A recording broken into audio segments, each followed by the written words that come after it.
Okay, I think we can get started. Um, I think we have a few more people joining, but we can actually get started.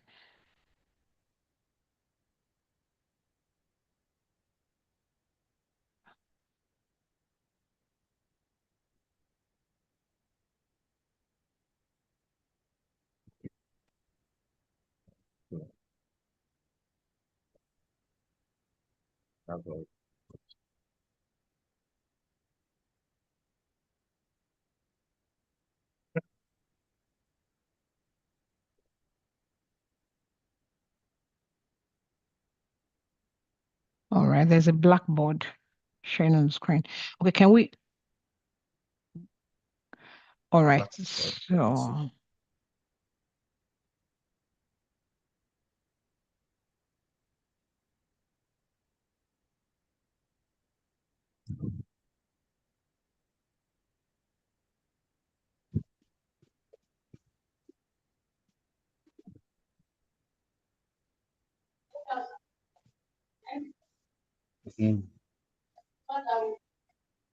Come on, I have a phone number. Let me call.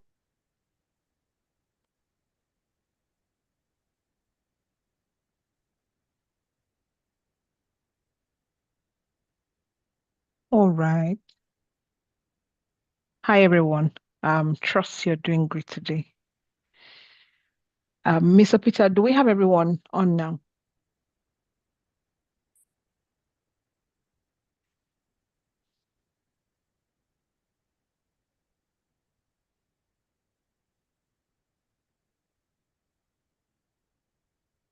I'm sure this is the first slide.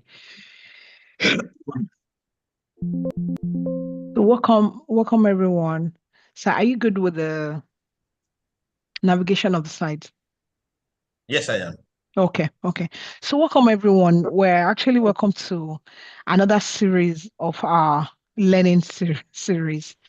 I'll quickly introduce you to um, Timeless Edge, and then I'll introduce you to our facilitator for today, and would progress into this session. I hope you're really having a good weekend. All right, so Timeless Edge is a human resource and people development organization that helps your company to achieve clarity and results in pursuit of your vision as an organization. Our services actually range from competency framework. We design competency framework and implement it. So we do the training for that. And also we've handled projects for organizations before. We do competency mapping where we would help with mapping the competencies of either your leadership or your teams to certain skill sets that has been designed to support your vision. And we do that also as a training, and we also do same as a project. We offer HR strategy and operation supporting the organization's people agenda, and operationally we also support your HR department. We can set up HR department, support your services. Talent acquisition, we help you with hiring. um, and a lot of times we actually would ensure that the people we're hiring are connected to the type of skills and competencies you're looking for to build your vision. We do the same, on a similar vein, we do that for succession and workforce planning, where we would look at, to the earlier point I've made, where we look at your vision, your mission, and your strategy. We would design a plan that helps connect your current workforce to what you need for the future. From that standpoint, we do the planning itself and, of course, develop the succession pipeline that you have. We do organization diagnosis from evolving or transforming your culture. We look at what's going on in your organization and what can be done differently with action plans that over time would be implemented to get your company closer to the vision that you have. We also handle CV reviews, career coaching, consulting for groups and for individuals as well. Um, to help individuals or professionals to achieve their career agenda. All right, in terms of today's session, it is coming off of our mentorship and coaching program, that solution that we offer to organizations, helping professionals to achieve growth and organizational excellence, with the intention of that value being channeled back to the organization, to the employer. So from a leadership development standpoint, this coaching and mentorship program is designed to support your leaders, your frontline or your middle level leaders in developing the skills, the mindset and competencies, and in fact, behaviors that are required for a sustained performance and career advancement. So you see that as your leaders are improving or advancing, they would perform better. And of course, that performance will have a domino effect on how your organization is also performing. Through the structured mentorship and of course guided coaching program, we would help your leaders, your employees, depending on the group we're talking about, your organization to strengthen its leadership and workplace effectiveness, would help to improve your productivity. And of course, professional accountability within the organization would go up. Will build your confidence. A lot of times, decision making is not just only about capacity building, it's also about the confidence to make those decisions. It's part of the value that will come out of this mentorship and coaching program.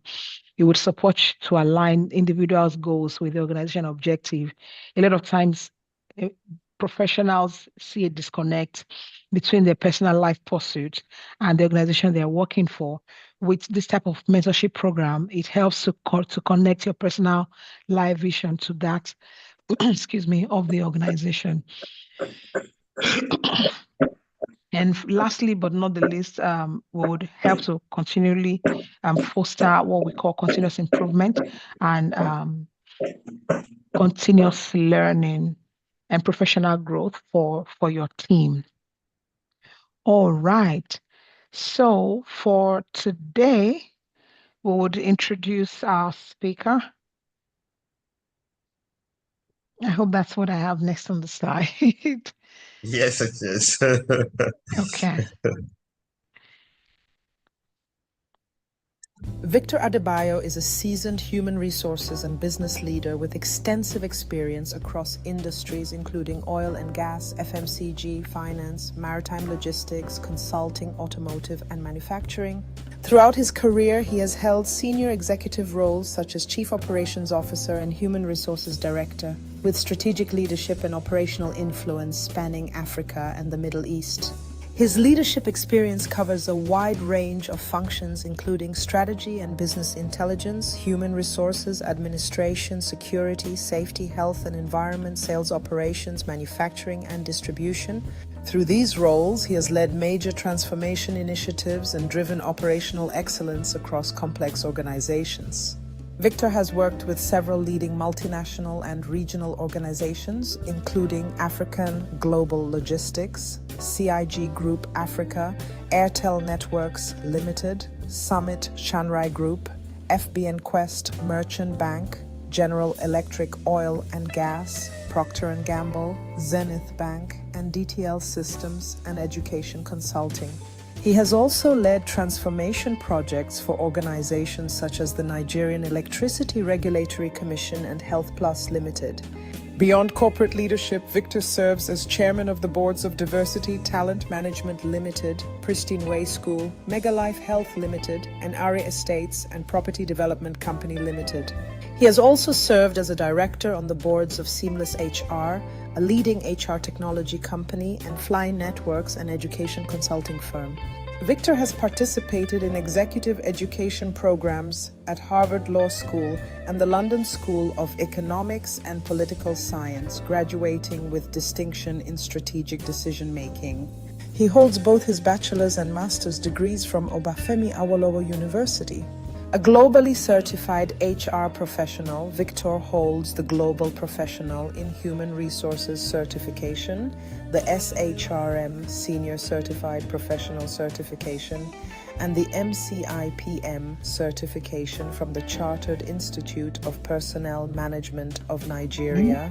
He is also a certified management consultant and a fellow of the Institute of Management Consultants. Victor is a respected conference speaker, international compeer, and passionate facilitator in leadership, strategy, and organizational development. He is married to Dr. Omotuke Adebayo, a consultant radiologist, and they are blessed with one son and 3 daughters. Victor is also actively involved in ministry, where he pastors a network of youth churches within his local assembly. All right. Thank you Thank you very so much. much. Over to you, sir. I'm sure we would have a redo. Thank you. Thank you very, very much. And thanks a lot. Good morning, everybody. And it gives me great pleasure to be Victor here Adebayo. and to be able to speak with you all once again. Maybe someday, sometime, if Madam Faith would allow, we'll visit you again in Delta Sure, and be sure. able to share with you guys. Okay. So my job here is very, very easy. I'm basically going to be talking to you about managing teams during uncertainty and change. And I know the last time we spoke, we talked about, leading through, a changing environment. And there I introduced you to the terminology called VUCA. And VUCA standing for volatile, uncertain, complex and ambiguous society. And we shared examples about some of the changes going on in our nation, which would, of course, impact you. We talked about at the time the sudden change in the FX regime in Nigeria, whereby government was no longer subsidizing FX. We talked about, of course, the petrol subsidy removal, which has also gone. And ever since then, a lot of changes have also happened within the financial landscape. Banks are now having to reconsolidate themselves. The president has issued executive orders around NNPC remittances, and that all monies come into the Treasury single account. There's been a whole lot of regulation changes. The new tax law that came into effect 1st of January, and then the implication for businesses like ourselves. So all of these changes have happened, and how do they then begin to impact us as a business? And that is coming from government side. I remember during my conversation also with Mr. Peter, he had also alluded to the fact that, look, a lot of competition is also springing up within our environment there, even with, bigger factories and all of that. And there was also this bias for export of some of the commodity. And I know during one of our conversations where I spoke about the need for the team to be able to build an active business development team, whereby we are now going to be looking at industries where our product is being used, and then finding out when we go to our customers, we want to ask them who are their competitors in the industry. And then we go to those competitors to be able to find out if they use our, raw materials that we provide to them, and then subsequently expand our market base. And who are they buying from? At what rate are they buying from them? What is the quality of the products that they have, etc., etc. And permit me to share. And my introduction said, I'm a man of faith, and there is this popular, scriptural passage we always quote that says, "Seest thou a man diligent in his business? He will stand before kings." Now, the thing is this: it is not just diligence in the business, it is about seest. If the man is not visible, then he will not stand before kings. And so, for us also to respond to the change going on in our environment, it's very, very important for the organization to be very, very visible so that we can obviously survive. And I said, VUCA has also been VUCArized, meaning there is an R in all of those changes, meaning the R there down stands for risk prone. Risk prone meaning there's a whole lot around data privacy that is now coming up in Nigeria. How do we manage the data of all the customers that we deal with?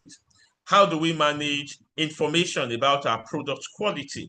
And so there's a lot of risk that has been introduced into our work environment. So VUCA has been VUCArized.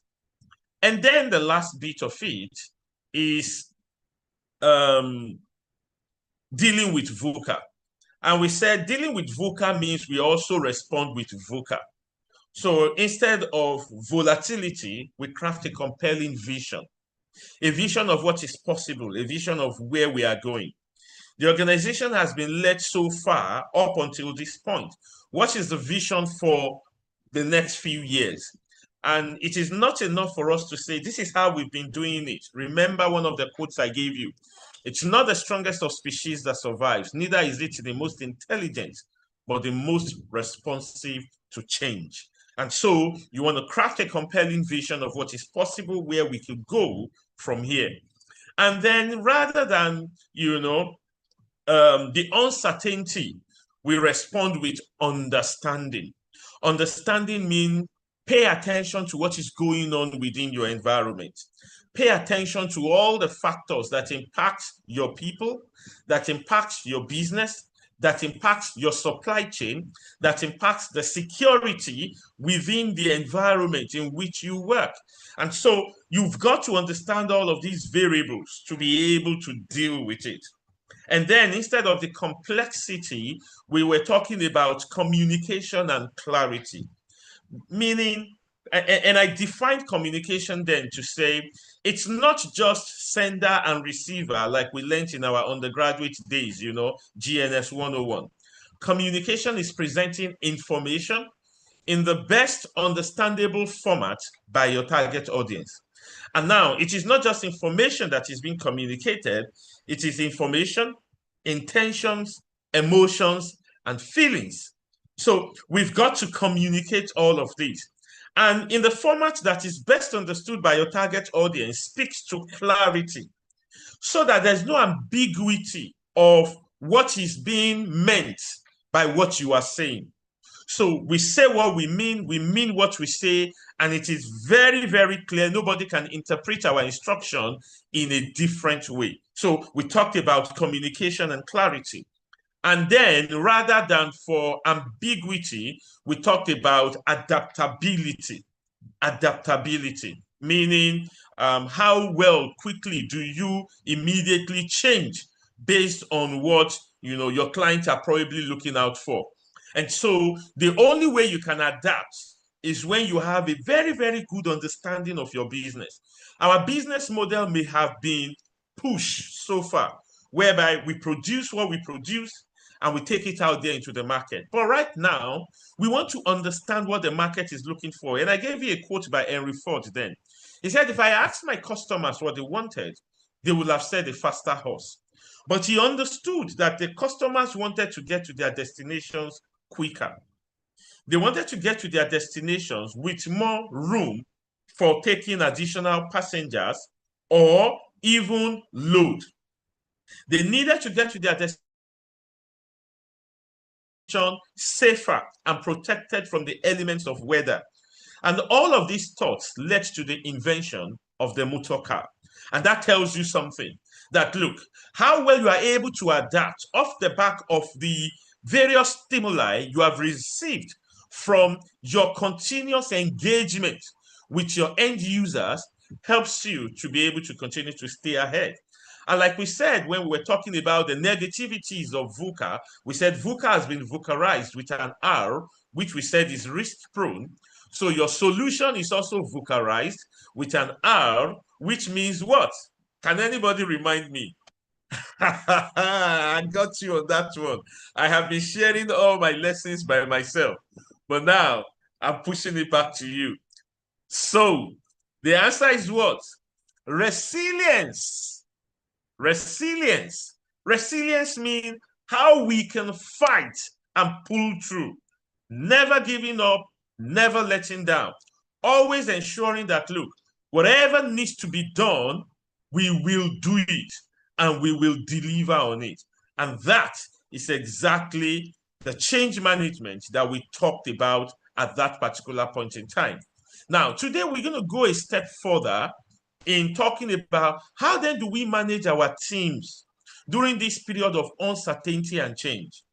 Last time also, we talked about the definition of teams. And, it's easy for us all to say together, everyone achieves more, which is the popular, acronym that people use for the word teams. But I remember I gave you a definition for team then. I said a team is a what? A group of people with 3 unique characteristics. The first characteristic is that what? They possess a common goal. They are working to the same destination. This is where we are going, and that's it. And everybody is committed to it. And I said the second thing is that what? They possess complementary skills, meaning everybody has got something to offer. Nobody is a loafer. Nobody is just hanging around. Someone is an expert in finance. The other is an expert in production. Someone is an expert in human resources. Some other person is an expert with logistics and maintenance. Everybody has got what he brings to the table. And so we all need each other to be able to move forward. And so that complementary skill is very, very important. And then the last unique characteristic I spoke about is that we have corporate trust. Corporate trust. Trust does not mean abdication of responsibility, but trust is the currency with which we all lived. Trust is the currency, is the only way in which we all live. And I like to tell you a story. Oh, Madam Faith, your hand is up. Yes, sir. I wanted to know if you're changing slides. No, not yet. I've not changed my slides. Okay. Because the next thing I'm going to go to is my video. I just wanted to do a recap of all we did Fantastic. when we were in Delta. I love it. Okay, so don't mind me. They've told me to retire as a school principal, but I enjoy teaching. Go on. You got this. I love it. Thank you. Now, the story I wanted to share with you is to emphasize the importance of trust in a team. I used to have a lady who used to work with me, and she told me a story about her dad and her mom.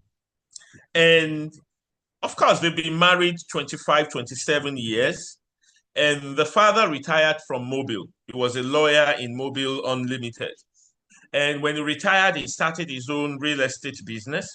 So the man travels from Uyo frequently, comes to Lagos, carries out his deals, and then he comes back.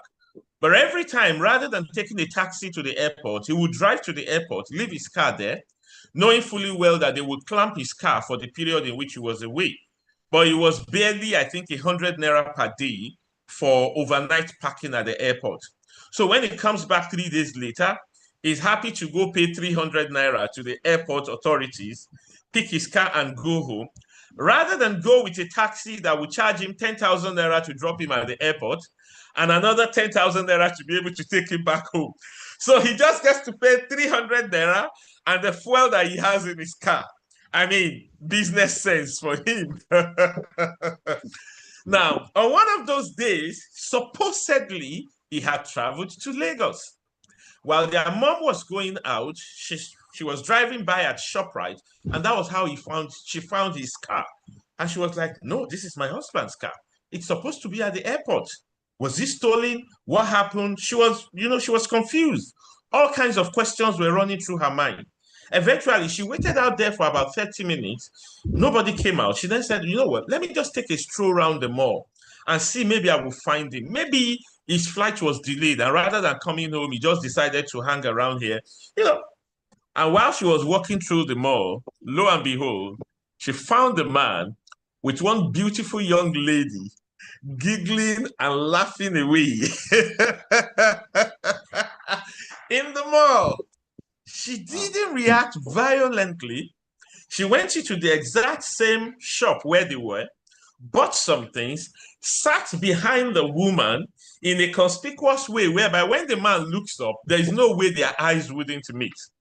And so during one of those periods when the man laughed and looked up, their eyes met. She didn't say anything. She just packed the rest of her stuff and she left the mall. Ladies and gentlemen, the man came home that night. When he got home, the kids were excited to see him. Daddy, welcome. But Daddy, you were supposed to be gone for 3 days. How come you are back suddenly? Etc., etc. The father said, yes, I've come back. Where's your mommy? And they said, mommy is in the kitchen. So he went to the kitchen, peeped. I was like, good evening, honey. And the wife said, oh, you're back. I thought you were going to spend 3 days. Anyway, food will be ready soon so that you can eat. Guess what the man said? Honey, it has not gotten to that level now. It has not gotten to that level now. Madam Faith, you are shaking your head. Why is he afraid to eat the same food he has been eating for 27 years? Exactly. Trust was broken. Trust was broken. The moment trust is broken, everything else falters. You don't know what to believe anymore. People no longer work on the same goal. People now start working on the goal of self-protectionism. Let me cover my back. I thought we were a we. I didn't know that somebody was planning another life outside of me. So let me too go plan my life. And so the first goal of common goal begins to falter. And when there is no more a common goal, are we still a team? Impossible. It's now a group with separate focus and separate agenda. All of these we shared when we had our last conversation. Now, change is happening. Change is imminent. How then do we manage our teams during change? When things become uncertain, when there is chaos, when there is a whole lot of story, and sometimes propaganda that flies around. All of these things we'll talk about in the course of our discussion this morning. But I would like to start the conversation with a video. After this video, we are going to have a debriefing session. And in that session, I will ask you some questions. So please, make sure you pay attention to the video. Take some notes because it will give you some points that you need to note. And I will ask you guys questions to let me know the various steps in change management. So, ladies and gentlemen, I present the video to you right now.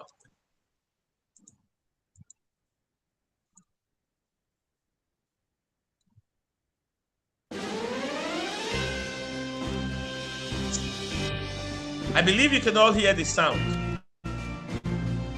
Great. Yes, sir. This is a story about a flock of penguins who live on an iceberg in Antarctica, the South Pole.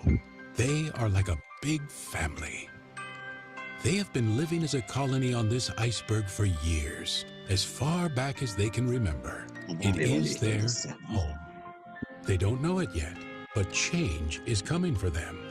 In order to survive, they will need to learn the change leadership process, one step at a time. When they aren't hunting for creatures in the sea, they spend most of their time with friends and relatives. Except this one, Fred. Fred is unusually curious and observant. He watches the sea and stuffs his observations, ideas, and conclusions in a briefcase. One day, Fred learned something alarming. Oh boy, I have to do something. I gotta tell Alice. This is Alice. She is one of the Penguins' Leadership Council members. She is tough and has a reputation of getting things done. Alice, can I speak with you for a moment? I believe that our iceberg is melting. Really? Well, show me what you mean. So Fred took Alice to the heart of the iceberg. See, Alice? Our iceberg has cracks that lead to larger caves. If the ice melts sufficiently, water will pour into these cracks and caves. If we have a cold winter, the water in these cracks can freeze quickly, trapping water inside the caves. Then, as the temperature goes lower, the water in the caves will freeze too. This freezing liquid will expand in volume, causing our iceberg to break into pieces. This could destroy our home and place us all in great danger. This is not good. We must bring this information to the Leadership Council. I'll prepare a presentation to convince them that something must be done. The Leadership Council consists of Lewis, the head of the council, Alice, Buddy, the handsome, charismatic one, and Nono, a cranky penguin who is responsible for weather forecasts. Causing our iceberg to break into pieces. This is wild speculation and fear-mongering. Our iceberg can withstand such fluctuations. Can he guarantee his data and conclusions are 100% correct? I can't. But if our iceberg breaks into pieces in winter, wouldn't many of us die? Imagine parents who lost their children coming to us and asking, "Why didn't you foresee this crisis? It was your job to protect the colony." What would you tell them? If Fred is correct, we only have 2 months until winter to react to this threat. We must inform everyone. This calls for a general assembly of the colony. No! It would be very bad to worry them. We don't want to panic anyone. We must keep this a secret. I have an idea. Would you give me a few minutes, please? Fred went quickly down the mountain and arrived minutes later with a glass bottle. Let's fill this bottle with water, seal it, and leave it in the ice overnight. Then tomorrow we can see if it's broken by the force of expanding water as it freezes. If I am correct, the bottle will be broken. Let's do it. We'll meet here tomorrow morning. The next morning, they found the bottle broken. Oh. I'm convinced. We have to do something about this. Let us call a general assembly of the colony. And with that, the Penguins started the change leadership process with step 1, establishing a sense of urgency. Clearly, our iceberg is in danger, but I am confident we will find a solution. We need to act quickly. The next step was step 2, creating the guiding coalition. A diverse team of 5 penguins was given the task of finding a solution. Lewis, Alice, Fred, Buddy, and Professor, who was the smartest penguin in the colony. Each had different strengths, and together they were the best team for the job. Their task was step 3 of the change leadership process, developing a change vision. I've got an idea. Let's move to the center of Antarctica, where ice is thicker and stronger. We will be too far from the water. How will we get fish? What about using superglue to hold the iceberg together? That's very funny. Look, up there! The seagull. It can't fly forever. It must have a home somewhere. It could be very lost, but it doesn't seem to be afraid. What if moving from one place to another is just the way it lives? Like a nomad. I can almost see how we might live. We'd learn to move around. We wouldn't try to fix melting icebergs. We would just face up to the fact that what sustains us can't go on forever. Our founder had this same idea when he moved our colony to this iceberg years ago. This sounds like our best shot. Let's inform the others. Their next step was number 4, communicating the vision for buy-in. Lewis called a general assembly again to tell all of the new strategy. Since Buddy was the best storyteller, he was chosen to tell the story of the seagull. Then Lewis addressed the crowd. We are not chained to this piece of ice. Let it melt and break. We will find other places to live that are safer. Although many penguins were relieved to hear this, many were still skeptical. So Alice came up with the idea of putting slogans on ice posters to win over the support of the colony. They worked hard to communicate the new vision of a nomadic life. Then they moved the plan forward with step 5, empowering broad-based action. A scout team should go and look for another iceberg. Assemble a team and get ready. Yes, sir. Of course, it didn't go smoothly at first. Arguments broke out among the scouts, but Lewis dealt with them in a straight and direct way, keeping the focus on the main task. Then Nono started forecasting storms to discourage the scouts and lower morale. Lewis told Nono that his forecasting services are not needed at this time. Many of the penguins, particularly the young ones, were scared about the upcoming move. Buddy asked the teachers of the colony to speak about bravery to these young penguins. He inspired them to come up with Tribute to Our Heroes Day for when the scouts return. Next, they needed to act and make some progress. This is step 6, generating short-term wins. The strong, bright, and highly enthusiastic scouts jumped into the water and searched for a new iceberg that would be good enough for them to move to. My life was boring. Scouting is fun! I will do this for the colony! My family will be so proud of me!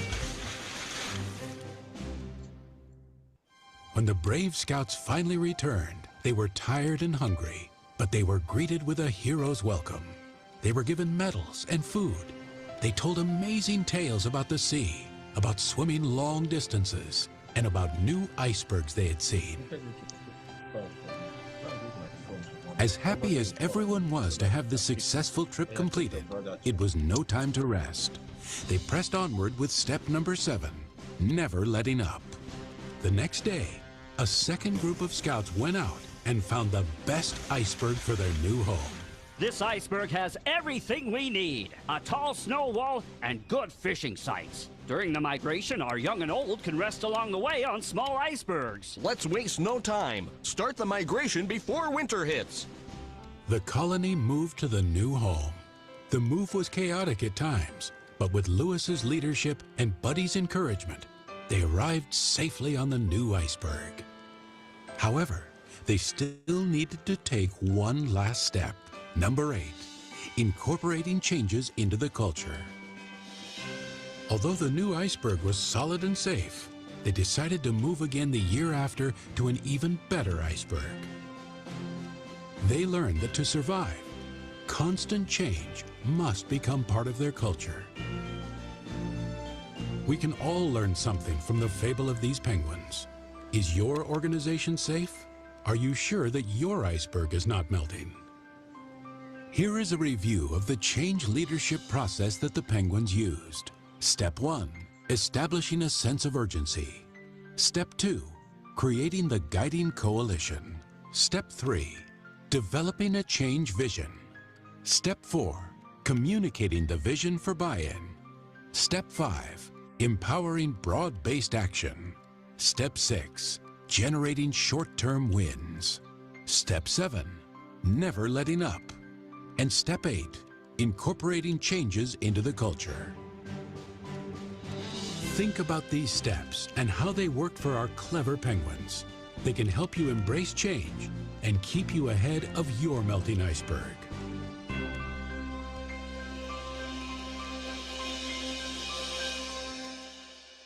The end. I hope you had popcorn around you there.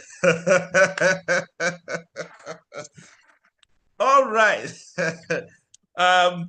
I hope the Wi-Fi or the internet at your end was okay. You could follow the video.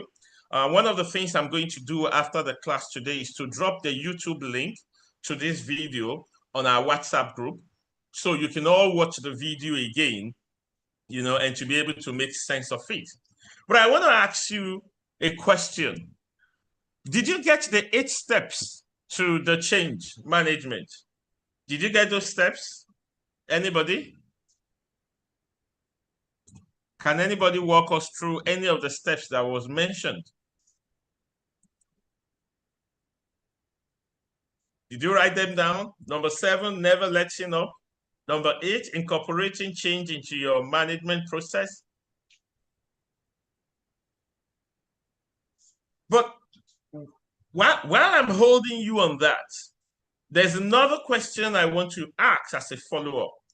Why did they believe this guy when he came up with the fact that their iceberg was melting? The reason is he had evidence. He had proof. He already had an experiment in mind that he was going to show them. And that's why we say one thing: in God we trust, all others must present data. You must present evidence. You must present facts to help us know that this thing is actually true. The second reason why he was successful is because when he found out what was going on, who did he go to? He went to Alice. Who is Alice? Alice is reputed as a powerful member of the Leadership Council who had a reputation for getting things done. A powerful member of the Leadership Council who had a reputation for getting things done. Very, very important. When change needs to happen, do we gossip about it? Or we actually talk to the people who can help us bring about that change? We'll talk about all of these in the course of our conversation today. So let's start off first by saying, what is organizational change? This is a planned or sometimes reactive process. What does this mean? Sometimes certain changes are planned. I can imagine you making up your mind to say, you know what, we want to build a proper office space within this facility.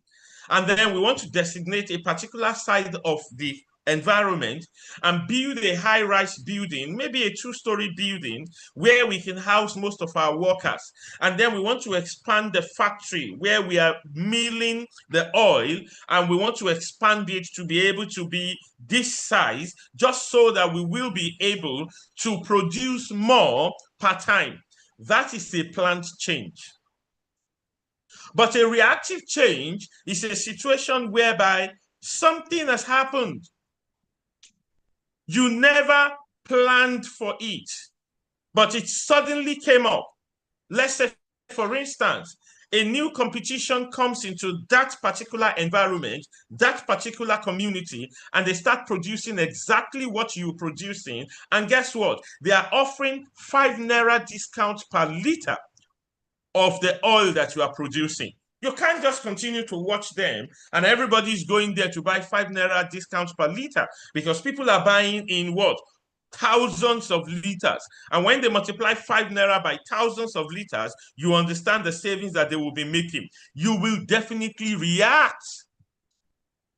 You will come back with a response to that competition activity. So organization change can either be planned or reactive, whereby the company deliberately modifies its structure, strategies, processes, culture, technology, or people to be able to adapt to either internal or external pressures. Internal pressures could be succession planning. So leadership is changing hand. Batting is about changing from person A to person B. Oh, somebody has resigned and has left the organization, and we are looking at the existing team. Who can actually fit into this person's shoes? And when the person fits in there, how do we support the person to be able to grow and then achieve results like the person who has left? So a whole lot of things impact our work area. So let's now say we now begin to produce for export quality. So the compilation or the chemical composition of the product, meaning the additive that we need to add to the product to be able to enhance the shelf life for the period in which the product will travel by sea to get into whatever country it is going to, will definitely impact on our production process. All of these things are various organizational changes that can appear to us. And when change is happening, uncertainty crops up. And that's when the future is a little unclear to you. You cannot predict what will happen next. Why? Maybe the information you have is incomplete, the environment is changing rapidly, and the outcomes that you are expecting are at best guesswork. They are not something that you can beat your chest and say this is what will happen. But guess what? Change is never really random. So many things happen. Like we said, it's not the strongest of species that survive, but the most responsive and adaptive to change. And why does change happen? Because of technological advancements, because of market competition, because of government regulation, because of organizational growth. And when the company started, it was basically just trading. Now you are doing manufacturing. Maybe in the future, like I said, based on some of my conversations with the chairman, we may be thinking about export. But export to where? To other African countries, to Europe, to Asia, or to America. And of course, competition is also coming in. When you do your pestle analysis, and pestle analysis means political changes, environmental changes, sociological changes, because of course the demographics is changing, technological changes, law and legal changes, and ultimately economic or environmental changes. All of these things will impact and will necessitate change in your organization. But how does this change then begin to affect your employees? Do I even need to say employees only? How does it impact you as an individual? Change does not only impact systems and processes, it impacts the individuals. And you begin to see individuals having stress and anxiety. People are asking themselves questions about job insecurity. People are even wondering, will there ever be a promotion opportunity for me? I have been on this role for so long. What will be my next job role? I mean, I can't say my manager should resign, and I cannot even pray that something bad should happen to him. What is the next thing? Change can also bring about reduced productivity, and it can bring about lack of focus by the individuals. And these are all the outcomes of uncertainty amongst employees. But guess what? When change is also happening, people don't just immediately move on. Like we say, who wants to change? Who wants change? Rather, everybody puts up their hand. Everybody wants change. We can't continue like this. Things must change. Things must change. But when we ask the question, who wants to change? Then there's the concern. Everybody wants change, but nobody wants to change. Everybody wants to see things better, but nobody wants to leave his comfort zone. You know, have you ever tried this experiment? Maybe you follow a particular route to the office. You will find out that there is traffic on that route. And I don't mean your axis. Your axis is traffic free. But for those of us who live in a cosmopolitan city like Lagos, you will see people queuing up in that particular traffic for so long, rather than them moving on to a different route to their particular destination. They are like, I don't even know if that place will be free. You know, this is the route that I know. This is usually the fastest. And they'll be like, who can I call that knows that route? Uncle, this place you can see is already blocked. Can you not just try that new route and see for yourself to be sure? But we will rather sit back in that traffic and be waiting. Everybody wants change. Nobody wants to change. And the responsibility of change is very hard to accept, because it takes you away from what you are particularly used to. So therefore, there is a way we harvest our palm kernel. There's a way we wash them. There is a way we process them.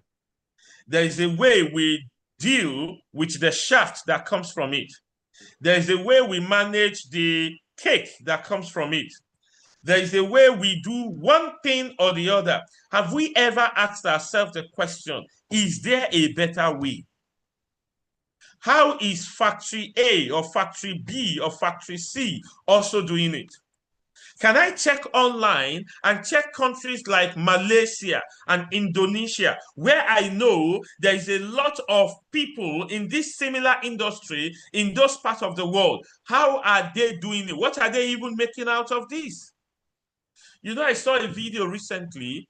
We have a lot of banana here in Nigeria. And when you fell the banana tree, we just harvest the banana and we move on. But do you know people are making hair strands from the stem of the banana, and they wash it, they process it, and they use it to make what we know as Brazilian hair. Do you know how much Brazilian hair costs?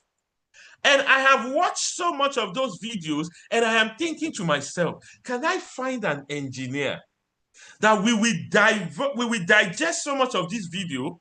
I have land. All I just need is, what equipment do we need?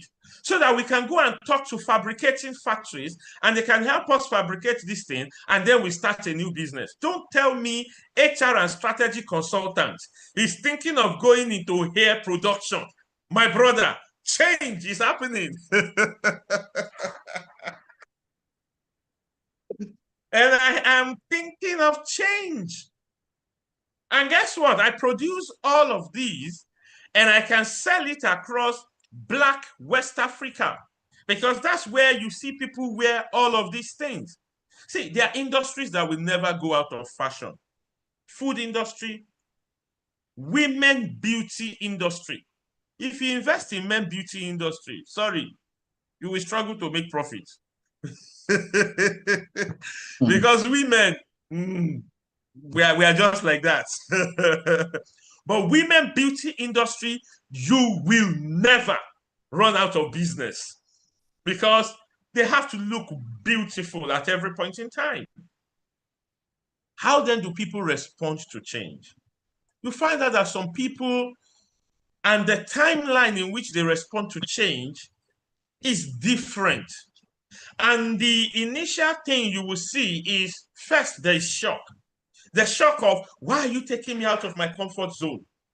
Then they move into a stage of denial. I will just pretend that this change is not happening. Then when they're like, it's as if they are pushing forward for this thing, then they want to resist the change. Then the time comes, they're like, you know what? I've just got to accept my fate. Then you know what?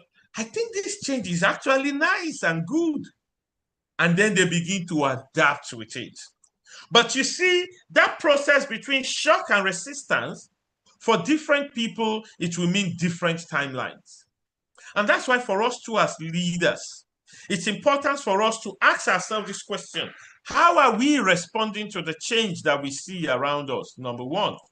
And then number two, how are the team members that we work with also dealing with this change? And these are the common reactions that you will find. Now, when these changes begin to happen, you will begin to notice certain signs amongst your team members, showing that, look, they may be struggling with this change. Number one may be decreased morale. Number two may be increased conflict, whereby Department A will tell you, this is how we've always been receiving it from you. You can't tell us that you change in your department and you want to force us to change. No, we are not going to change. And then there's interdepartmental war. And sometimes it may even be intra-departmental war, where one member of the team has adapted with the changing process and another still wants it done in the same old way. There may be low engagement and then decline in productivity. And the human side of change is that while system structures and strategies or product processes and technologies may change quickly, the human side needs to be handled with care. And what do employees really need? What do you also really need? You need reassurance. Reassurance that you are safe and that your contributions still matter.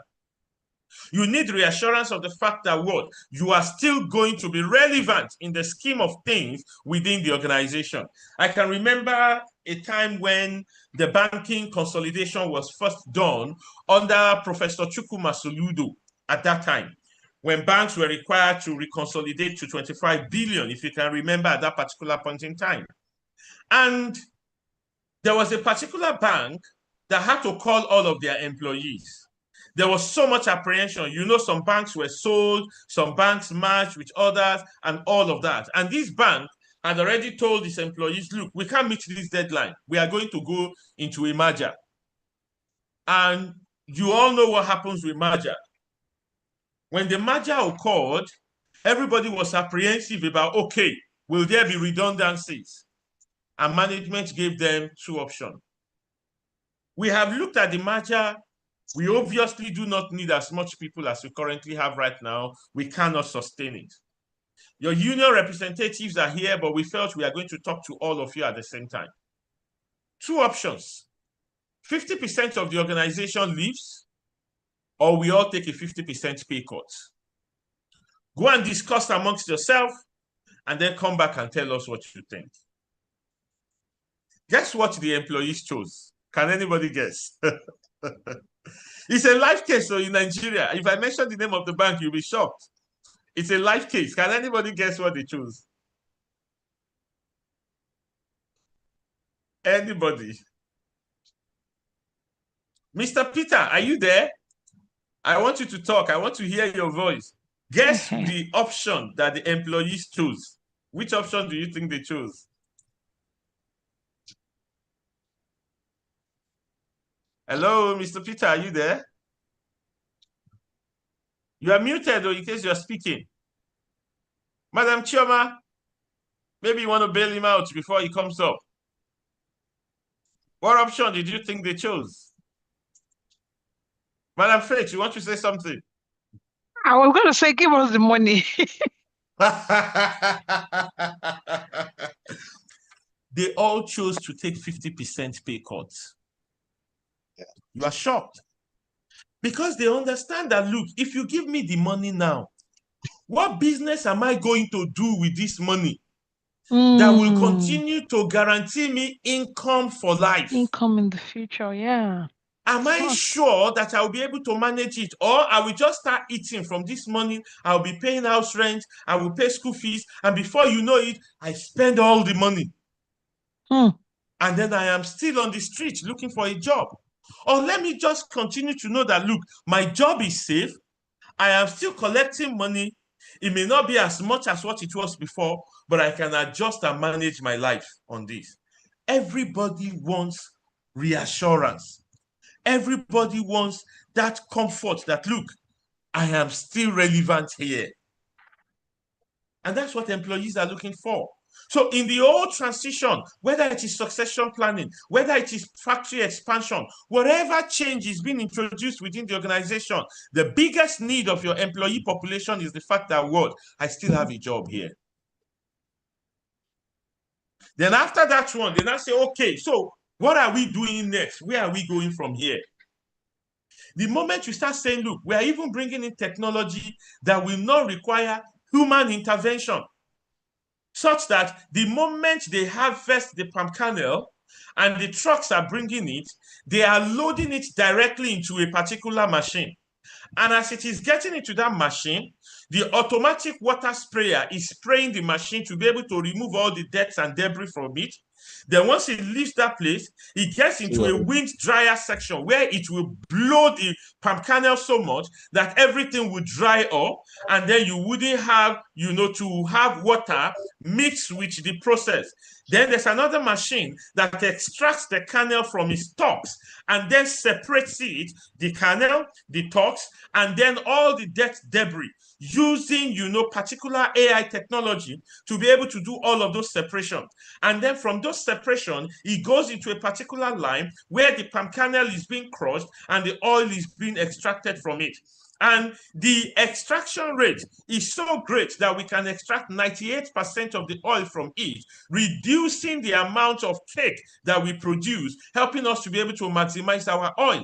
And then the shaft that remains as cake is able to help us even blend it into places whereby it goes into another chamber, and then from that chamber, you can easily bag it, and then bagging it in a way that your customers who want to buy it for their agricultural purposes, they can just take it away from there. And the kind of bags that we use are the bags that are resistant to leakages. So it's just bagging it from there, and your oil is going into a separate place. And then the oil either goes into a tank, or we can even supply it into bottles if we want to brand it by ourselves, and all of those things. That machine is superb. And you can imagine maybe Mr. Peter talking about it with so much enthusiasm and passion. And then the employees are just looking. And it's like, why are you people not excited? What question do you think they will ask you? So what will now happen to us when the machine is doing the whole work? That will be their question. What will happen to us? Oh, don't worry. All of you are still going to remain here. You are now going to be working in this section. So on the bagging part, you are going to be working there. On the labeling part, you are going to be working there. We will train some of you to become technicians on the machine. All of you, we are already planning training skills for you so that you transition from the manual work to operating the machines. Everybody's job is guaranteed. Then what will now happen? You will now see them doing. Okay. Mr. Peter or Mr. Austin, will you say something? Yeah, I'm hearing the feedback. I don't know why.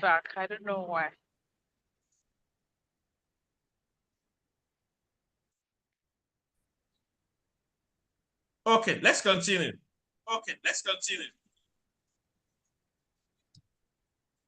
I think there's some echo feedback on the back end. Maybe somebody needs to, somebody is using two devices. And you need to mute both of them. I think it's better now. Yes, Mr. Emmanuel, thank you very much. Got that. So, the reassurance that they still have their job is what is paramount to them. Then they now say, okay, so how are we going to transition into those roles, sense of direction? What support are you going to provide for us in terms of training, resources, time to learn, emotional check-in? Because there may be some people who will struggle with some of these new ways and they will need somebody to be able to talk to. What then will be our roles as managers during this period of change? Managers are the most important link between leadership vision and the team's daily reality. And they are not just middle managers, they are the human face of that change. Senior leadership, which you all are, crafts the vision and strategy. But of course, you need to reproduce a lot in your middle managers by helping them to become communicators, motivators, support system, and that is where you will function, and then ultimately to your team members, offering them reassurance, direction, and support. So we need to be able to what? Communicate clearly as change leaders and as change managers. These are crucial and critical during the period of change. We also need to keep the energy level as high, and we need to create adequate support systems for all of our employees in transitioning them into the new role that they have to play. Now, how then do we lead during uncertainty? Number one, provide clarity. We've talked about that. Inspire confidence in the people and maintain stability. Clarity in your communication. You must be honest.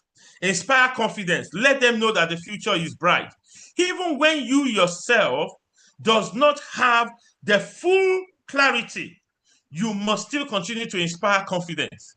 Oh, do you think President Trump has all the joker in his hand about how the war with Iran is going to go? No. But he doesn't show it in any of his conversation. He continues to speak with confidence. Do you think there aren't problems or challenges in their war room? There are. 3 American soldiers have been killed. They brought them home. I saw the video when they were giving them that official state salute. But of course, he said it there that we know that many more American soldiers will be killed. But this fight for our future must be fought and won. He's just inspiring faith and confidence in the people. Maintain stability. Keep your core operations running. Protect what is not changing and give people a sense of continuity. And in your communication, one key thing you should have is transparency. You must be decisive. You must be adaptable, and you must demonstrate empathy. Empathy is you showing people that you care. You care for them. You care about what they are going through, and you care about their circumstance. You can't do any of these things if you have the wrong mindset. Let me dwell here a little. You see, some leaders are the problems themselves. Some leaders are the ones who will tell the people, it's the way they told us, so that's what we are telling you people. Myself, I don't even know where we are going. Myself, I don't understand though. The moment MD steps down, I don't know what is going to happen. Oh, myself, I do understand though, with all this new competition that is coming up left, right, and center. Are we still going to be able to continue to be in business like this? In fact, one day, one of the people sent me the video of their factory. When I saw the video of their factory, in fact, my heart came out of my mouth. And it was beating chicken. Eh? And when you are saying all of that to your people, how do you expect them to feel? They're filled with fear. They're filled with anxiety. They're filled with uncertainty. And before you know it, some of them start, taking time off work. Taking time off work to do work, to go and apply in the other factory. Because they are afraid of their future. So we need to have the right mindset. And that mindset should be a problem-solving mindset, a growth mindset, and a flexibility mindset. What do I mean? Problem-solving in that when they come to you with a challenge, you are asking them, let's sit down and figure this thing out together. Where is the issue? They see you hands-on, rolling up your sleeves. You are not just telling them, look, it's your problem. Just go and solve it. That's why we hired you, to solve problems. I hope I'm communicating. So go and solve the problem. But somebody has come to you with a problem. If he had the solution, will he come to you? He will not. So your job may not be to give him the solution, but your job will be to sit with the person and figure out a solution. And you must be flexible when doing all of these. Listen and hear their opinion and their thoughts. And at the end of the day, have a growth mindset that, you know what, no matter what happens, come what may, we will grow and we will become all that we want to become. So you've got to work on your own mindset too. And doing this will require emotional intelligence. What is emotional intelligence? It is the ability to recognize, understand, and manage your own emotions and what? And those of others. Those of others. You must manage your own emotion and manage the emotion of all the other people that you are leading. It's like being fathers in the house. God, I mean, we've been through it as, many of us here are fathers, and, the rest of our ladies too are mothers. We've had reasons to rush a child to the hospital. And when you get to the hospital, how do you see fathers doing? Mothers may be crying and rolling on the floor, but the father is engaging the doctor. What's going on? Okay, so you need to get this. All right, I've got to get this. And while the mother is crying, who does she look up to for comfort? The man holds him and is telling her, don't worry, everything is going to be fine. The doctors have told us this. In his heart of hearts, is he too not afraid? He is afraid, but he has to demonstrate courage. Now, imagine you as a lady. Let me talk to our ladies here. And pardon me, I'm not being chauvinistic here. You are crying and rolling on the floor, and you are trying to look up to your husband for solace. Now, you see the man too crying and rolling on the floor. How will you feel? It's like all hope is lost. See the person I'm even hoping on. One of you has to then be strong. And that demonstration of strength is definitely coming from us as leaders. Tame your own insecurities. Tame your own fears. Tame your own, impossibilities. I remember when we just newly started our school, many, many years, that was about 8 years ago now. Guess what? We had 10 teachers. We had 5 part-time teachers.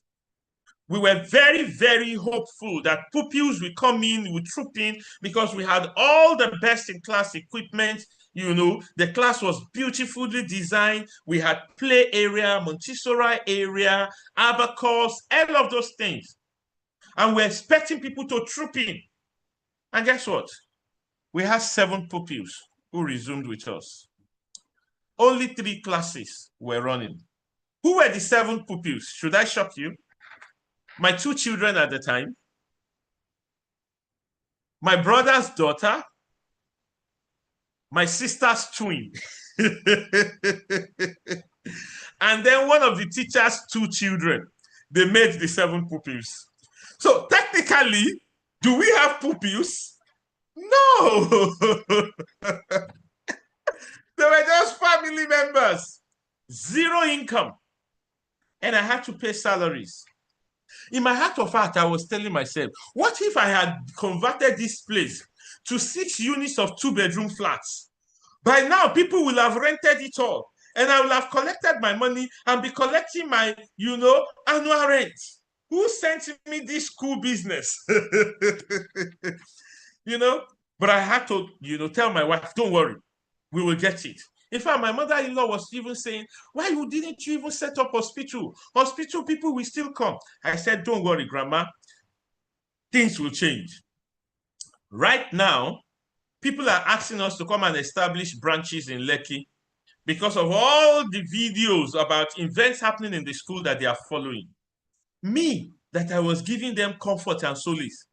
I was paying 550,000 naira every month as principal and interest repayment to the bank that I borrowed money from.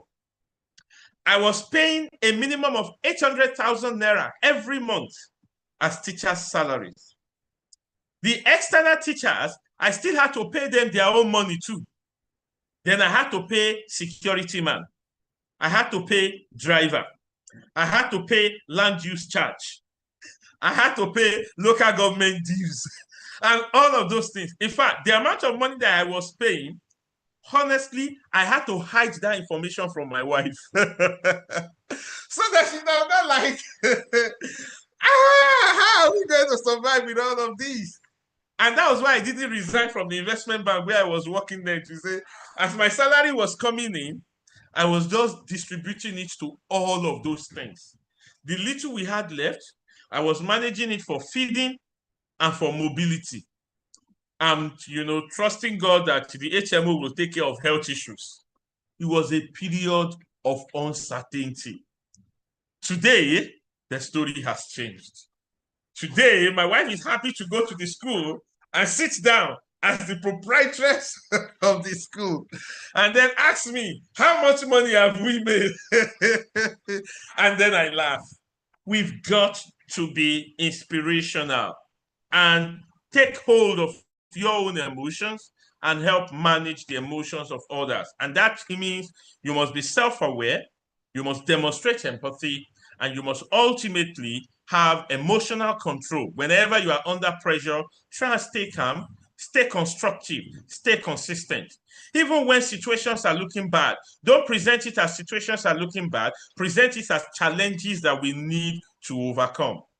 And if you want to lead with empathy, you've got to listen actively, you've got to acknowledge the concerns of people, and you have to show them understanding. Validate the feelings of the people without agreeing or disagreeing. It just makes complete sense that you feel this way now. That is you validating them. You have not told them I agree with you or I disagree with you. It makes sense. It's normal for you to feel this way.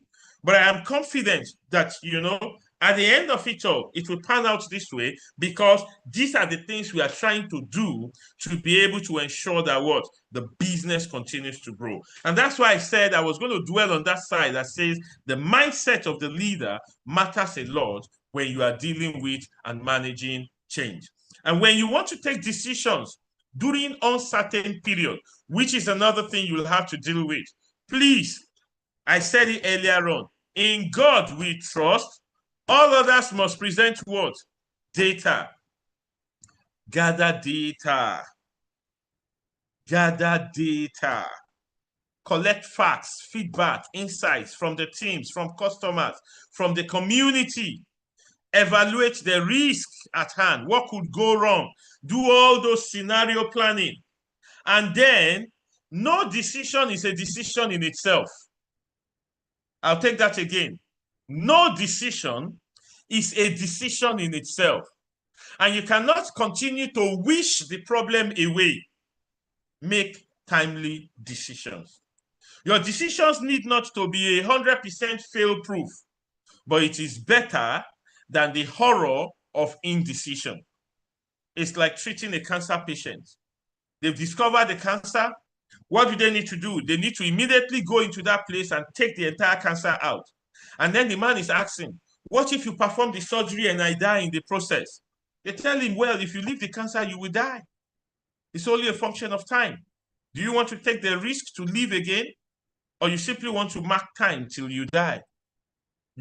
Most people will take the risk to live again. And they go for the surgery, and more often than not, they come out alive and they are grateful. So make timely decision. Don't wait. Don't say, let me think about it. And they will tell you, cancer is not something you keep for long. You've got to make decision right now. If you wait for so long, the surgery may no longer be necessary and it might have become too late at that time.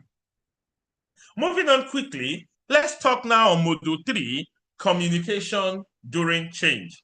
In about 15, 20 minutes, I will wrap it up. so that you can then ask your questions if there are any, and then we can call it a day for today. And thank you very much, guys, for making your Saturday available. I know some of you just came home, after being on the plant for so long, and, we are also going through this immersion. It just shows your dedication and commitment to being better people. And I really, really salute your courage in all of that. And, I am wholly open and trusting that when next we visit, we want to see a lot of change, and we want to see a better version of you, and we want to see improved, performance and productivity from your end. I know a lot of change is happening. You are hearing it, you are expecting it, but then we've got to work together through this change together.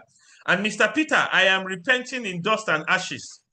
Chairman has accused me, and I am going to do better by ensuring that we stay in touch, to be able to work on our objectives for this year. So you and I will connect next week, and we'll be able to work on this thing and get it going. So let's go to module 3, communication during change. I defined communication to you during the last conversation.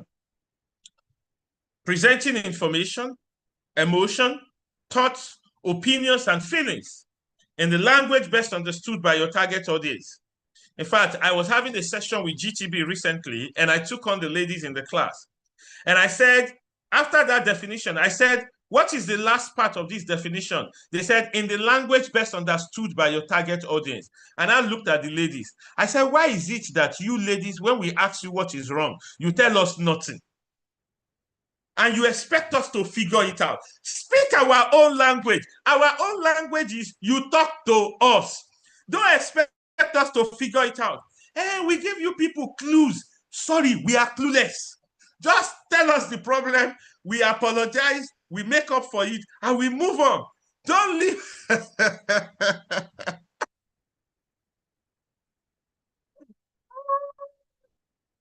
Don't leave us hanging. Don't leave us guessing. So the communication is not in your own language. It should be in our own language. So talk to us in our own language. I believe you ladies are changing from today.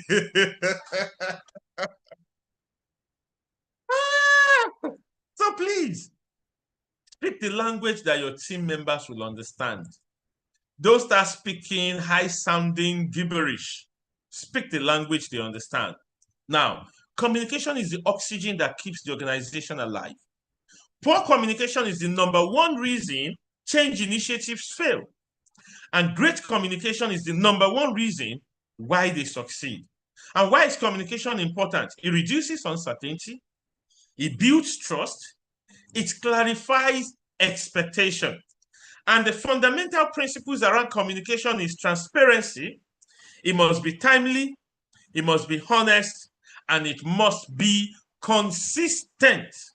Consistent. Don't just talk to them now and then you go away and you leave them, guessing about the rest of the process. Continue to engage them. Now, when there are difficult messages to be communicated, be honest about it.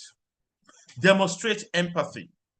Give them some background and context and answer their questions. I recall during one of my careers at Chanrai Group, we were going to let go about 200 plus employees. And the organization was just like, okay, so we terminate them. I said, no, that's not how we will do it. I am going to travel to every state where employee populations are being impacted. Only states maybe where we have maybe 2 people or 3 people, I can tell them to join us in a neighboring state. And because we are a distribution organization, so most of our employees are mobile. So they can join us in a neighboring state. And I am going to walk them through what is going on in business. The difficult decision we are having to make. We were going to outsource our secondary sales operations to some organizations. And we were talking to those organizations to try and absorb our secondary sales team members, give them the first right of refusal, but under their own terms and conditions, which we cannot force them to, so that at least these employees still have a job. And let them know that if circumstances change tomorrow, we are more than happy to bring them back. In fact, one of the ladies was crying and she was like, she hugged me and she said, Mr. Debayo, thank you for doing this with a human face. As in, before now, we will just see that some people have received letter and they have gone. And everybody is wondering, when is it going to be my turn? At least I know what you are planning for us. And please keep your words. If businesses improve, please call us back. And I made the organization pay them notice period and ex gratia payment for them to be able to transition on. So in all, they got about 4 months' salary to be able to figure out their lives. That's demonstrating empathy. And me walking them through it, I told them then, the company was losing 50 million monthly. So I shared with them that context. And when they asked questions, I was able to answer their question. There was no uproar. The people received their letters. Everywhere was calm.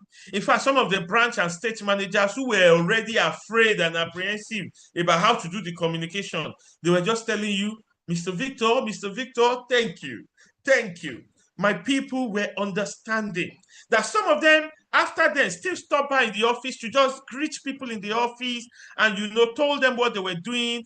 Some of them had joined the other organizations that we were outsourcing to, and they were happy doing their job because you left us, you joined another organization, whatever the terms and conditions were. I'm not, I don't have visibility into it, but you already also had 4 months' salary in hand. They were happy. I did a lot of negotiation. Man, it was one of the most difficult periods of my life because for the company to cover that 4 months salary, it was tough on them. But I fought for it and we were able to get it done in the end. So when you have to communicate a difficult message, follow this path. Be honest about it. Demonstrate empathy. Give them context, the background, and encourage questions so that ultimately people can grow. Now, remember I told you earlier on, communication must be consistent. Why? Because you don't want to give room for rumors. In the Nigerian political space right now, there is a talk about, 210 trillion naira cannot be accounted for by NNPC. And somebody said, if we ask rational questions, rumors should die.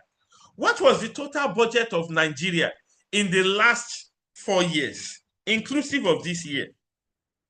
The total budget is not even up to 210 trillion of Nigeria in the last 4 years combined.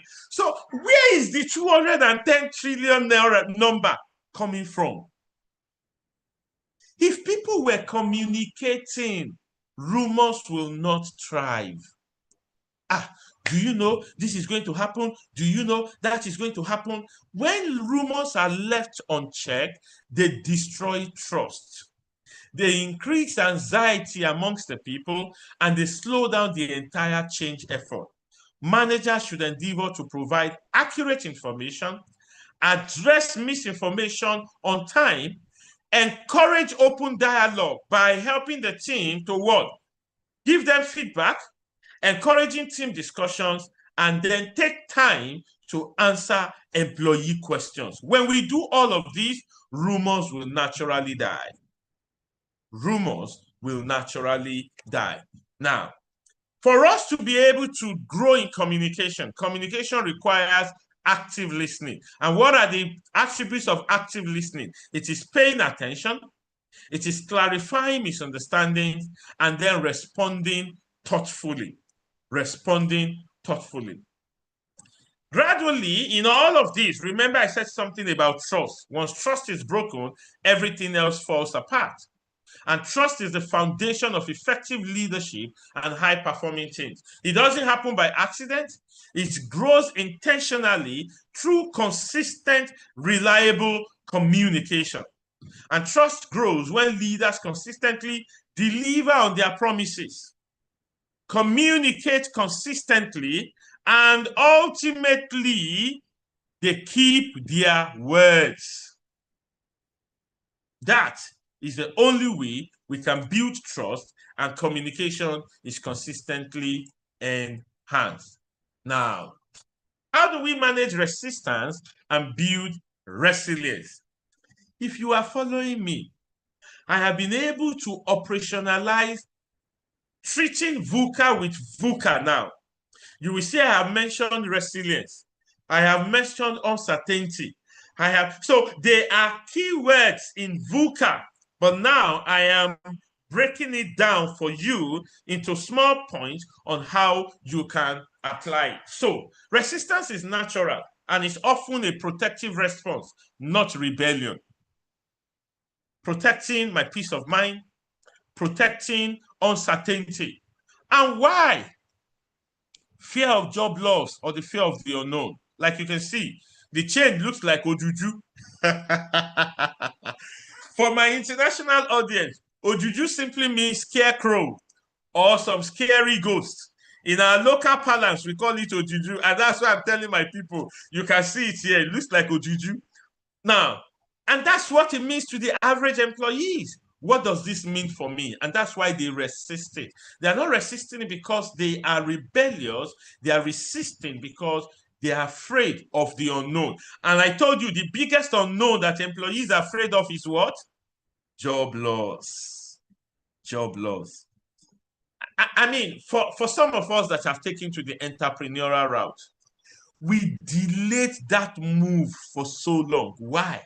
Because we're afraid. What if there is no consistency of salary? Hey, this one that I am not going to be collecting salary again. What if the business doesn't make money? What if this happens? What if that happens? That fear, we all have it in us. And it's a big fear. And that's why when we are bringing about change, we want to deal with this aspect of things. And what do? We build comfort through the current system.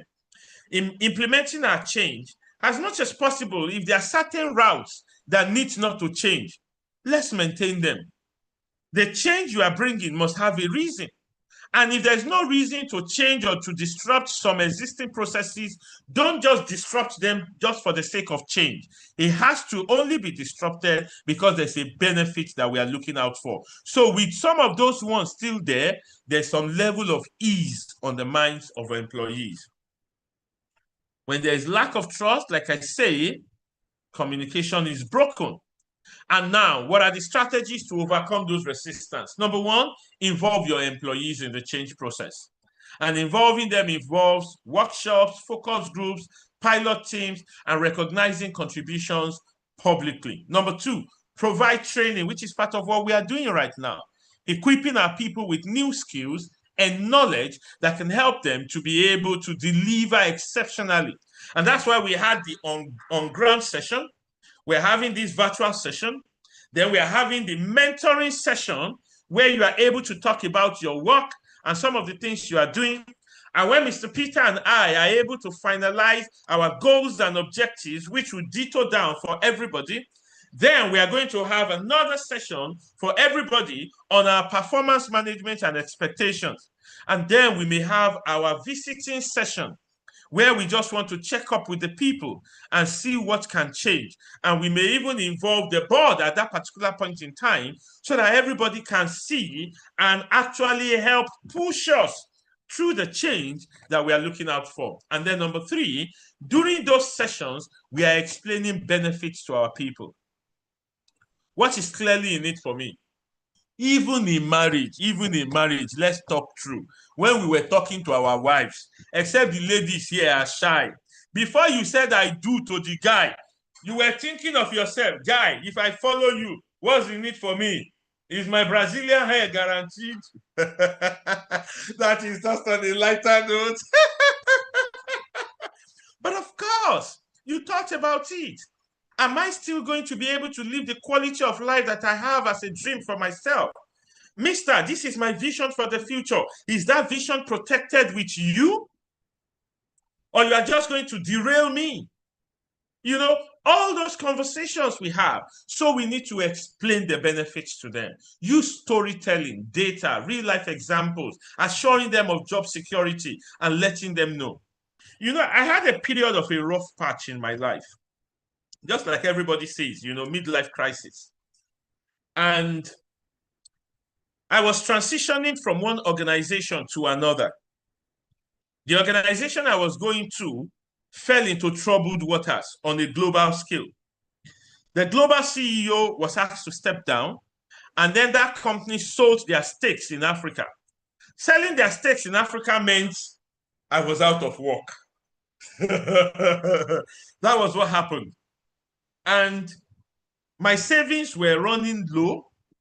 Cash flow was really non-existent. And during those periods, my wife and I sat down, we're looking at each other's eyes. And my wife asked, how much do I have left in my account? And believe you me, I had 5,000 naira left in my account. 5,000 naira only.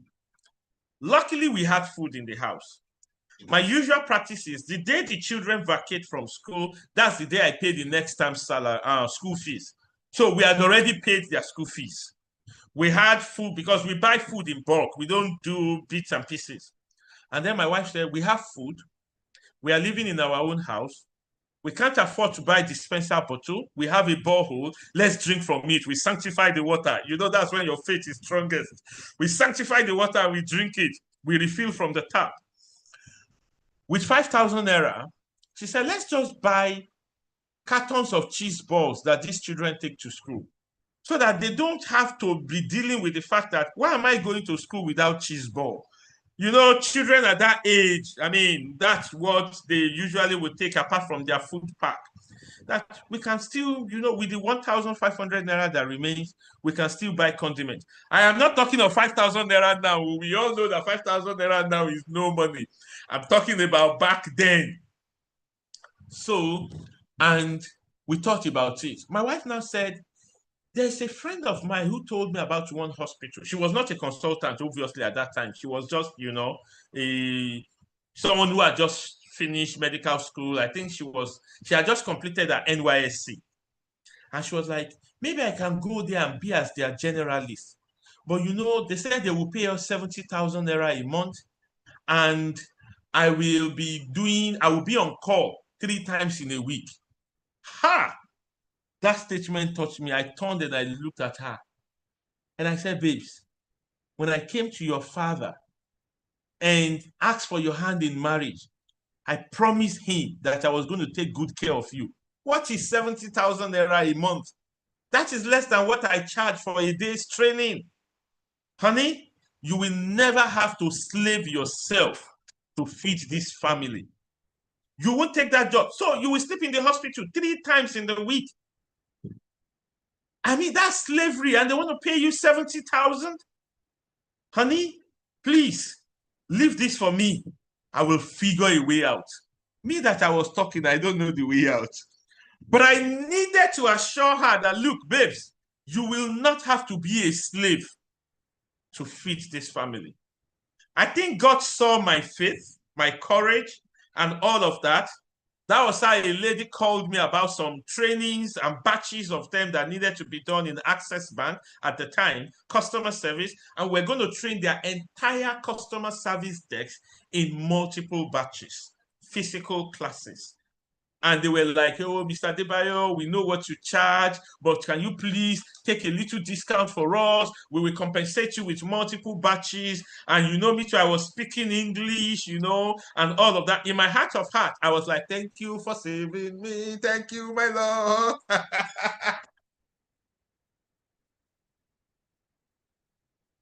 And that was how that business came true for me. And it was our saving grace during those periods. I made so much money. And, you know, when I got a new job, I flew to the UK to attend some trainings, came back, resumed my new job, and, you know, life was sweet. People didn't know. It's true. We have to find a way to let the people see the silver lining in spite of the storm, in spite of the thunder. Explain the benefits of the change to the people. And in building a resilient team, let them know what it looks like, the key behaviors we need, and what is the benefit to the team. And what it helps them to do is what?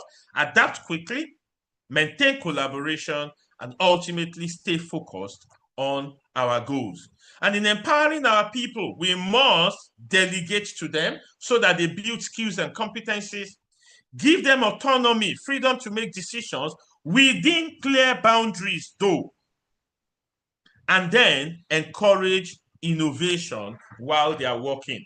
Support the employee well-being by work-life balance, provide psychological safety whereby people are able to share how they feel and nobody is blaming or ridiculing or punishing them, but rather we are guiding them through processes. And then mistakes are treated as learning opportunities, not that you make one mistake, you are shown the gate. People will now be afraid to do anything because they are afraid of making mistakes. But when mistakes are made, we train them through it, and then they are able to move on. But in it all, we've got to maintain productivity. Productivity is the only way the organization can make money. And then we adapt through continuous learning, and we continue to build our competencies. These are various change management tools that we can adapt. ACA is awareness, decision for a change, knowledge about the change, reinforcing the change. We'll talk about some of these tools hopefully during when we meet and we have the opportunity to do all of those things. There are various change management tools. We communicate and we have a feedback system in all of this. Our time is gone. We will not be able to talk about this case study, but when you get the slide, I need you to reflect on it and think about it so that you can say to yourself, how will I help our people to be able to bring about, walk through whatever change processes that we are going through? And on that note, I want to say thank you very much, ladies and gentlemen, for being patient with me, sparing 2 hours of your time, almost 2 hours of your time right now, to be with me, to listen to me, walking you through how we can endure, how we can manage our teams during period of uncertainty and, challenges. And we have shared a whole lot of these in terms of, your emotional intelligence, your mindset, your consistent communication, flexibility, the resilience you bring onto the team, and ensuring that, look, we create a lot of safety for our people. This is the time when I can take your questions. If there are any questions, please do well to share them all with me. And then I am not alone here. I have my army of supporters. Madam BC is online. Madam Faith is here. So if you ask me any question that I don't know, I know they will help me out and build me out. And Mr. Peter too, we've had a lot of time together. So you are my supporter here too. So if there are any questions, please, let's ask our questions and then we can call it a day. Thank you very much. Awesome. All right, so let's go. Where are the questions? Thank you so much, sir. Very fantastic. I mean, I was just chatting over here. I've been laughing and enjoying the session, learning at the same time. So very, very engaging. Oh, I really learned a lot. And Chema also says she learns a lot. Thank you so much, sir. So Thank you. team, where are the questions? Where are the questions? Let's talk. And even if there are no questions, you can tell us, hey, what's your takeout? Absolutely. What are your key takeaways from the session? Absolutely. Yeah, somebody was clapping there. Thank you very much. I'm honored.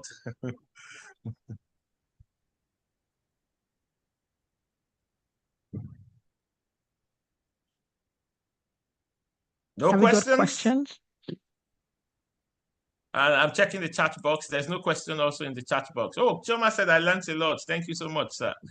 Thanks a lot. Thanks a lot.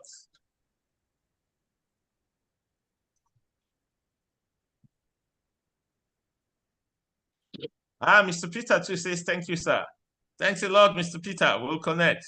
So if there are no questions, I think I'll hand you over to our team leaders and we can hopefully wrap it up from there. Yes, surely we'll wrap it up right now if there are no questions. So I think what we'll do, if there are follow-up questions after you rewatch this video, we're going to send the link for you to watch the replay. And while you were taking the session, I was actually thinking, Mr. Peter, I don't know if your team, I mean, the team gets to have time to connect and debrief on some of these learnings and how practically you can apply those learnings to your day-to-day running. I think that would help. But let us know if there are follow-up questions, and we can take them through our WhatsApp group in case any other question comes up after now. All right, so this is saying thank you so much. Thank you so much, sir, for the very practical approach. I mean, and the fun that comes with the entire session. I just kept on laughing, and there's so much learning that actually stuck to me with the examples and the stories that you shared. I'm sure it's the same for the team as well. Team, the biggest gift, the biggest thank you that we're going to give to Mr. Adebayo and the rest of even the leadership team of the company is to apply this learning. How do we respond to change? How do you speak up even when you're having difficulty with change or even difficulty understanding what's going to happen? The way the table turns around is actually interesting. You are first a leader, you have people that look up to you. You are also an employee with the organization, and there are questions that you might also have that you may not even know, hey, where are we going to head to what's our direction going to be? So whenever those questions come up, it will be always great. I mean, to Ms. Adebayo's example, women should always speak up. Men also speak up. So it will be great for you to ask your questions, even if you're uncertain. Don't make up rumors. Don't assume that, okay, because they didn't tell us what's going to happen, this is what's going to happen, or this is what I think is going to happen. So a lot of times opening up would also help to respond to change. You might have ideas based on what is happening in the market today, and you think, oh, the leadership will figure it out. You can also suggest your thoughts as well. That will strike a conversation, and that potentially might even set a good next direction for the business. So yes, thank you all. We will share the link to this session, and we'll be happy to take your comments and questions thereafter. Thank you, everyone. Thank you, Sal. Thank you very much, and enjoy the rest of your day. Or do Yes, I say yes, night for yes. you over there? Morning. Morning. Yes, it's 5 a.m. right now. All Whoa, right. whoa. Thank you. Thank Thank you so you. much. Thank Yes, you. sir. Thanks a lot. I need Yes, to yes. stop this stream.